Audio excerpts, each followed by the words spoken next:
Despite the grave loss of life they had just been witness to, Lashley managed to convince Powers and Gambill that the safest place for them to hide would be at the Deja Vu Cabaret.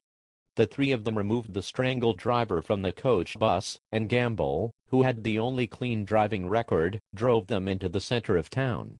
Lashley was adamant about getting to the strip club as soon as possible. Mark jumped off the bus in front of the club and quickly shuffled into the seedy windowless building.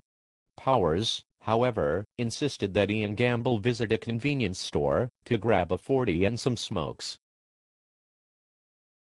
Meanwhile, Comrade Meyer had been given authority from Chairman Obama to implement his final solution. That menacing scourge, Meyer, had asked me to place a phone call to a home in Troy, Missouri and demand to speak with someone named Stacy. A woman answered, and I followed Dan's orders. But as soon as I completed my greeting, the phone line went dead. Back at the 7-Eleven, Gambill read through porn mags, while Powers surveyed the malt liquor selection. Todd's cell phone rang, and he had a very brief conversation. Instantly, and in a fuming rage, Gambill ran for the bus, started the ignition and quickly drove away, leaving Kelly by himself. Dumbfounded, Powers approached a hefty, plus-sized, but pretty-faced young lady in the store to ask if she had seen his friend leave. Kelly was instantly distracted by an advertisement on the wall.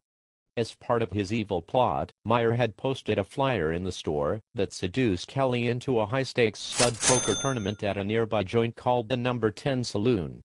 Powers left the store with his merchandise, sauntered down the street, and entered the rustic-looking tavern.